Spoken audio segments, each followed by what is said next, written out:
New VR games, well, we've had a bunch of them drop this week, making a pretty good week for VR. I mean, some good, some bad, and we'll discuss those as we go through this with a little mini review for each of the things that have come out this week. Of course, then I'll be covering some of the cool news that's been going on as well, a couple of new game drops, and a couple of exciting things coming up for next month and beyond. Then we're going to talk about what comes out next week. So let's dive straight into this first subject, but before we do, I just want to say a big thank you to everyone who's been supporting this little mini series I've been doing.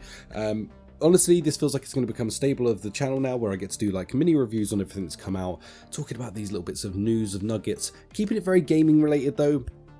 And it's been like an absolute pleasure to have so much support from everyone in the community on this one. So thank you so much. Keep on supporting these videos if you enjoy them, smashing like and all that good stuff. It really does help and make a difference. Drop me a comment down below and let me know what game you've enjoyed this week. And let's dive into the first game that dropped this week. Tiger Blade VR. This is a very comic book-esque, pretty light VR game if I'm being completely honest. I dived into this for a little bit just to experiment in it. And yeah, it's fun. I mean, it's very much the been done before kind of feel to a VR game. Nothing against those guys at all. I think the music in this game is absolutely solid, and I think honestly what they've done, the whole game itself is pretty damn solid. It just feels a bit rinse and repeat in the sense that I've kind of played essentially this game so many times before in VR that it's a bit of an exhausted genre, but nonetheless it's still a really fun game to be able to dive into. So if you're looking for this, then I think you're going to really enjoy yourself. Just be aware before you go into it that of course that's the kind of game you're going into. Hack, slash, shoot, dodge, ding a bullet, and then crack on to the next guy. Next up, we have one of the most decisive games apparently that's ever existed, as some people seem to love and some people truly dislike Stranger Things VR. Now, I am going to discuss this today because honestly, yesterday's video, I made a video talking about the mixed reality experience where I got called a shill about 100 times just for enjoying my experience. I mean, I don't know what's going on with the VR community at the moment. It's a little bit interesting. It's okay that some people like a game and some don't, and it doesn't mean that if someone likes a game that they're a bad guy. It just means they enjoyed the game. There's no hate here. So just to rewind a little bit, what is the game about? The game is about taking a look at Stranger Things essentially from Vecna's point of view. Now, I'm not going to go too deep because this isn't a full review, but it is a walking simulator essentially with some story, and it's going to give you some insight into the background of the story that you may have not seen within the show itself. So if you're a super fan of this, you're going to enjoy this. It's a very artistic rendition of something, so honestly you do need to have to care about that side of things. Like, you need to want to see something that's very dreamy and artistic, and of course going to give you some backstory of things. Now, is it a perfect game? By no means no. It's not a perfect game. Is it fun and interesting? Yeah. And did I enjoy my time in it? I absolutely did. But it's nothing innovative or groundbreaking. Now, if you are not the biggest of fans of Stranger Things, I think this is going to really wash over you. I think you're going to hate it, in fact, which I think is where a lot of this dislike for this game is come from. And I totally respect and understand that, because this is a bespoke experience to a very niche group of people, and that is why it's become this sort of chalk and cheese type of situation, which is, you know, fun.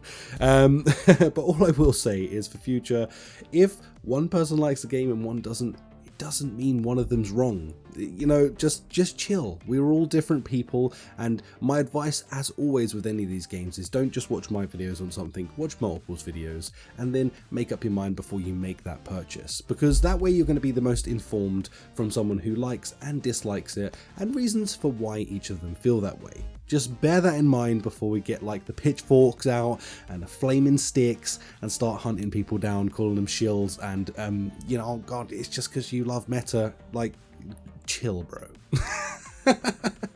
All in all, I did enjoy my time in this. I definitely don't recommend this for everyone. If you are a super fan and you're looking for some real insight into the back of the story, then you're going to enjoy yourself in this. It's not very long. It has a very, very good mixed reality experience as well tied into this. This is really one I recommend someone either wait for a sale, wait for it to be in the Meta Plus thing, or perhaps if you're a super fan, buy into it now.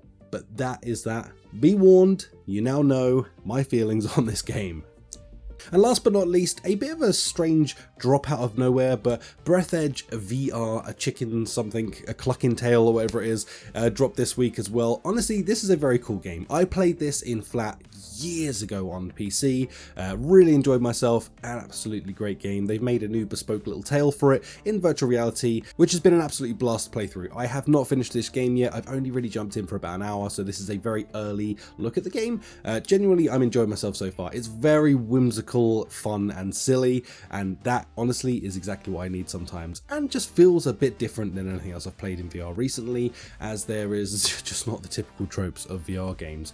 Honestly, this one's pretty cool. If you want to check it out, I highly recommend it. Don't forget, as always with the meta sort of system, you can get a refund within that first hour or two, so just bear that in mind. If you want to try any of these games, feel free to try them, because you can always get a refund at the end of it if you really don't like it. But yeah, this one's good fun. If you're looking for something very whimsical, very silly, very quirky, you're going to enjoy this. It's got a very fun sense of humor throughout the entire game so far that I've played, and yeah, I hope that carries on throughout this entire thing. I don't know the full length of this game, as I have not completed it yet, so I don't know. But if you do know, let me know in the comments down below. Now to dive into some VR news from this week. This is exciting stuff. Honestly, I don't know how to feel about this one just yet, but Sony has announced that they're going to be allowing the PSVR 2 to work with PC. Now, they have not specified at all how this is going to work, if you're going to be able to connect the USB-C into your PC and use it as a PC VR headset. I don't think that'll be the option personally, but I think what they're probably going to do is give us something like Steam Link, where we'll be able to actually link to our PC and stream the games over to the PS5.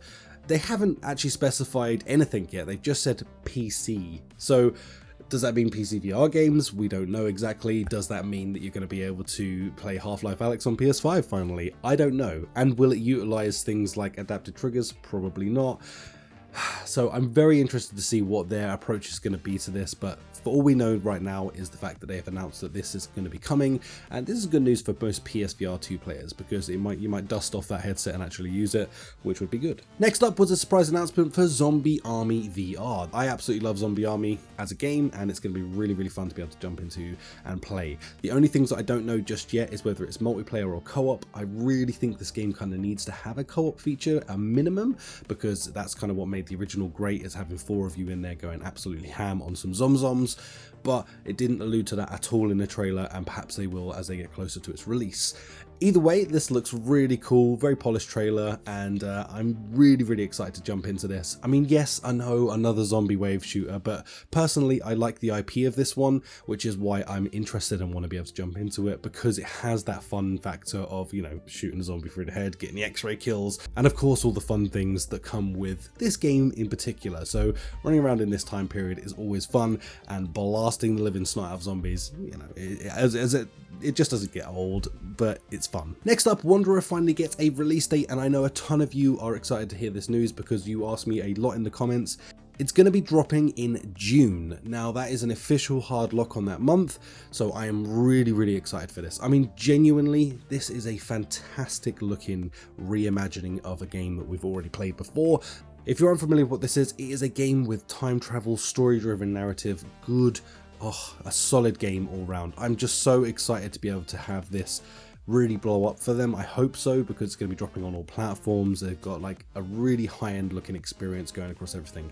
This game comes from a passionate group of developers that really want to make the experience the best it can possibly be. So fingers crossed this absolutely goes to the moon for them, because I would love to see what the studio can do in the future.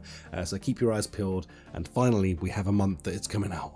Next up, Little Cities is getting a PSVR 2 launch. This is quite good news. Honestly, it's one of the most fun city builders I've played in virtual reality. Most other ones take things way too serious, and for that kind of serious city builder, I don't want to play it in VR, I'm going to be honest with you. It's more of a sit down at my PC and play it, you know, in the same way that I don't want to play a city builder on a controller on my console. You know, it's one of those types of games that you want to sit at your PC for. But with Little Cities, I tell you what, it just blinking works. It's a very fun, whimsical game. It's got a ton to do in it, a load of DLCs dropped for this.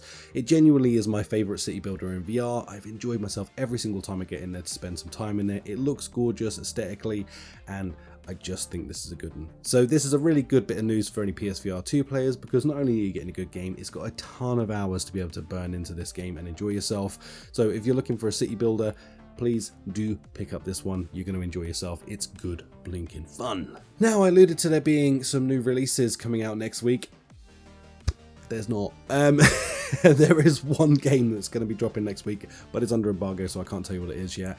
I don't think anyone's going to lose their mind over this one. But nonetheless, there is one thing coming out next week. I can't say anything about what it is. Honestly, it's a bit of a quieter week because we're about to roll into a new month. Of course, next week, keep your eyes peeled to the channel as I'll be doing the games coming out in March section, and I'm really excited for this one. There's a lot of bangers coming out in March, so keep your eyes peeled for that video. Until then, guys and girls, thank you so much again for supporting me on these videos.